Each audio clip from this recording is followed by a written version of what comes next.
সুধা, এই সুধা কোথায়? ওকে দেখছি না। কিছু কিছু সার্চ করছো দাদা ভাই?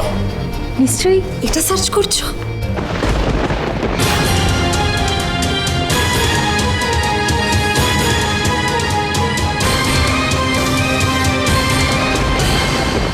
Congratulations Sudhamayi, you are 4 week pregnant.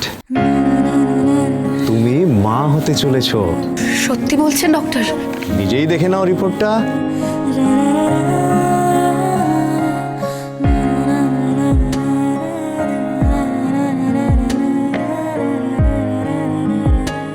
এটা তোমার প্রেসক্রিপশন। আমি কিছু ওষুধ লিখে দিয়েছি, এগুলো খাবে। আর হ্যাঁ, এখন কিন্তু একটু রেস্ট করতে হবে কদিন।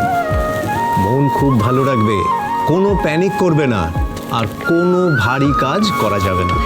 নিশ্চিন্তে থাকুন ডক্টর।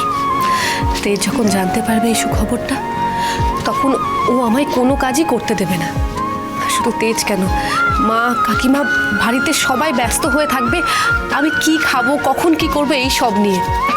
আর বাবা বাবা তো আজ থেকেই একটা করে নতুন নাম রাখা শুরু করে দেবে। ঠাম্মি হয়তো আনন্দে ফ্যাক্টরিতে মিষ্টি বিতরণ করতে শুরু করে দেবেন। আসলে আমাদের জয়েন্ট ফ্যামিলি, বাড়িতে তো অনেক সদস্য। দিদি, তরিতা, চিরকুট, বিচ্ছু, ঝিনুক, এরা হয়তো আমাকে মাটিতে পাই রাখতে দেবে না। তোমাদের জয়েন্ট ফ্যামিলি? হ্যাঁ ডক্টর। আজকালকার বাচ্চারা তো জয়েন্ট ফ্যামিলি দেখতেই পায় না। ঠাম্মির শিক্ষা আর অনুশাসন আমাদের পুরো পরিবারটাকে এক করে রেখেছে। নিউক্লিয়ার ফ্যামিলির ফিরে আমাদের বসু মল্লিক পরিবারে আমরা মাথা উঁচু করে বলতে পারি আমরা সবাই একসাথে আছি। আমরাও সবসময় বলি, বেবি যত ফ্যামিলির মধ্যে বড় হবে তার জন্য ততই ভালো। আপনি এই বিষয়ে একদম নিশ্চিন্তে থাকুন ডক্টর। আমার বেবি পুরো পরিবারের ভালোবাসা, আদর, যত্ন এসব পেয়েই বড় হবে। সবাই ওকে খুব ভালোবাসবে।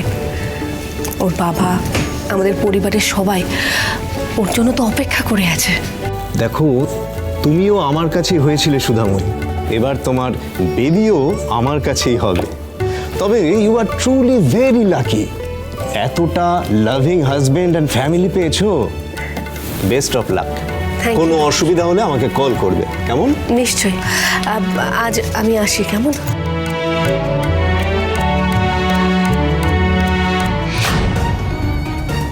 এটা তুমি কোথা থেকে পেয়েছো? এটা তো আমাকে শিলাদি দিয়েছে, তোমাদের রুম ক্লিন করতে গিয়ে পেয়েছে। দাদা ভাই বলছি, ওটা কি রে? কিছু না, নাথিং ইম্পর্টেন্ট। ইম্পর্টেন্ট তো বটেই তেজ, কিন্তু কথাটা যেটা সেটা হচ্ছে এত ইম্পর্টেন্ট একটা জিনিস তুই সবার থেকে আড়াল কেন করছিস?